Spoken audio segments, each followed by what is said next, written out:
సంఘాన్ని, సత్తువు కలిగిన సంఘాన్ని, కంచె కలిగిన సంఘాన్ని, కాపరి కలిగిన సంఘాన్ని కలిగి ఉండాలి. మనం నాటపడాలి, లేకపోతే మనకు కృప దొరకదు. రెండవది, ఈ కాలం పరిశుద్ధతకు అనుకూలమైన కాలం కాదు, అయినా మనం పరిశుద్ధతను కలిగి ఉండాలని దేవుడు ఆజ్ఞాపిస్తూ ఉన్నాడు. మూడవది, ఈ పూట మన ధ్యానములో చివరిది ఏమిటి చెప్పండి? ఇప్పుడు చెప్పింది, మనము సంఘములో ఉన్నామంటే ఒక ఫలం ఉండాలి. మీరు అబ్రహాము మొదలుకొని అపోస్తలుల దాకా పరిశుద్ధులందరినీ ఒకసారి అలా జ్ఞాపకం చేసుకోండి. అంత కఠినమైన భక్తి చేసిన మోషే ఏమి లాభం పొందాడు? 10 ఎకరాల భూమి, పిల్లగాలకి ఏమైనా ఆస్తా, వెండి బంగారమా? మాట్లాడరే.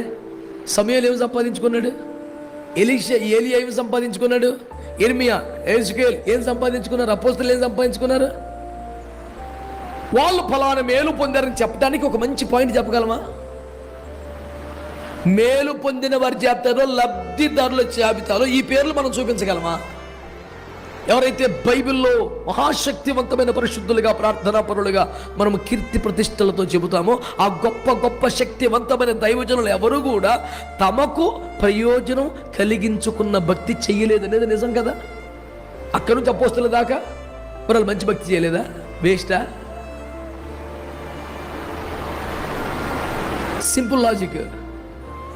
వారి వలన దేవుని రాజ్యమునకు, దేవుని సంఘమునకు మేలు కలిగింది, కానీ వారు తమకు మేలు కలిగించుకునే భక్తి చేయలే. నా పాయింట్ అదే. నీ వలన ఫలం ఏంటి? పౌలు గారు అంత సేవ చేసి ఇప్పటికీ నీ ఆకలి దప్పులతో, దిగంబరత్వంతో, వస్త్రహీనతతో, పిడిగుద్దులతో బతుకుతున్నావు అన్నాడు. అప్పటికి నేనేమి సంపాదించుకోలేనది ఆన్సర్ కదా. మరి ఆయన వల్ల దేవుని సంఘానికి ఏం మేలు కలగలేదా? అయ్యో మాట్లాడరు మీరు. పౌలు గారి వల్ల దేవుని సంఘానికి మేలేం కలగలేదా?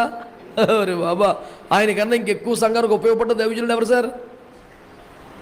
అంటే తమ వలన ఫలం ఉన్నది, తామే ఫలం పొందలేదు. ఇప్పుడు మనం ఏ ఫలం పొందలేదా? ఏ మేలు పొందలేదా? ఎంత పొందాక కూడా ఫలం ఇవ్వకపోతే ఇంకెందుకు మరి? 3 ముక్కలు స్థానిక సంఘాన్ని కలిగి నాటబడి ఉండండి. రెండవది, పరిశుద్ధతను ఫలమును ఫలించకపోతే శిక్ష తప్పించుకోలేము. మూడవది, సంఘములో ఉన్నామంటే మన వలన ఒక ఫలం సంఘాన్ని కలగాలి. సరైన తీర్మానంతో ప్రభు సన్నిధికి అప్పగించుకుందాం. God bless you all. ప్రార్థన.